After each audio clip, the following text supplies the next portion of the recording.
If you didn't have a vivid imagination, you couldn't do my job. The scope and the grandeur of what we're setting out to do, it's remarkable.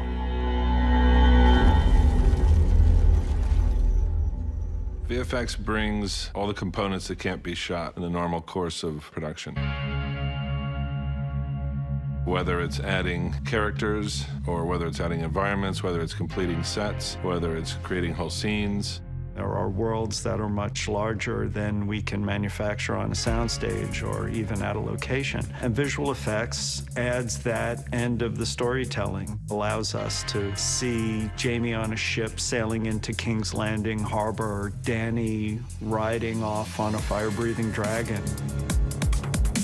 In season 4, when we were just beginning to conceive for Watchers on the Wall, the attack on the ice wall, we didn't have a space that was nearly big enough or nearly enough people to execute this episode-long sequence. We needed a green screen that was bigger than anything that had ever been built, 30 feet high and 400 feet long. I thought, there's no way that this is going to happen. Now I've gone too far. And that same day, Bernie was ordering the screens to be built, and I really knew what the commitment level was of this show to make what's on the page. And therefore, the next year I said, now what we need to do is to get a flamethrower that shoots 50 feet, strap it to a robotic crane, and put it in a bull ring in Spain and hit 20 people with it. What do you think? And there we were, and we did it. So on we go. There's never going to be another job like this.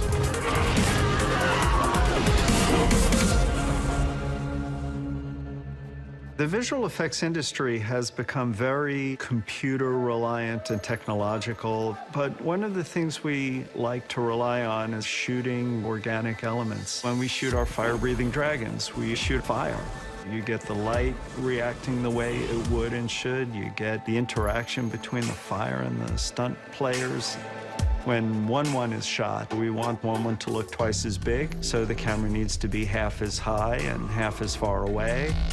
Shooting 1-1 is a really joyful experience because of the suit performer, Ian White. Any large character in an A-level movie is probably Ian. We wanted a large performer because somebody who would be 14 feet tall would have more weight and mass to move around, and a person who's a normal size would have a very difficult time pulling that off. There's a great deal of time spent figuring out the camera angles and the camera lenses, all of which is based on the creative process and first starting out in previs, where you're basically a one-person film crew in a box where you can build the set and light the set and create the characters and move them around. But then you have to sit down and figure it out. We don't make up hardly anything, you know, we always draw from the real world. We do a lot of reference by looking at how birds of prey behave and how certain lizards and reptiles behave. The best compliment that we can receive in visual effects is to be invisible. You know, if anything behaves in a strange way, it doesn't only blow the shot, it blows the scene.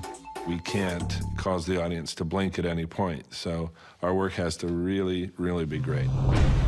And that's, you know, grown as the things that we need to depict have gotten bigger. Every skirmish has gotten bigger, then it was larger armies, then larger armies, then larger armies. Our dragons have quintupled or more in size.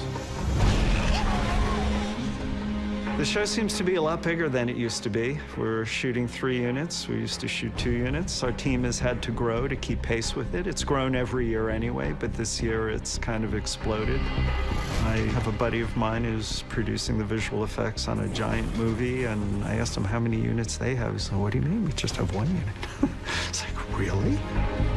The hardest aspect of my job is, especially as the seasons grow in scope, is to keep my arms around it all. We had 800 shots in season 3. We had over 2,000 last year. We shoot on multiple continents. We have 5 directors, all highly creative people. So you've got 5 kitchens churning away. The only thing that's not more is the time. Each season has introduced a new problem for us to solve, whether it was a giant on a mammoth or skeleton whites coming out of the ground or various battles. This season employs all of those. The scope and the grandeur of what we're setting out to do and the just sheer destruction of it all is much more outlandish and outrageous in season 6.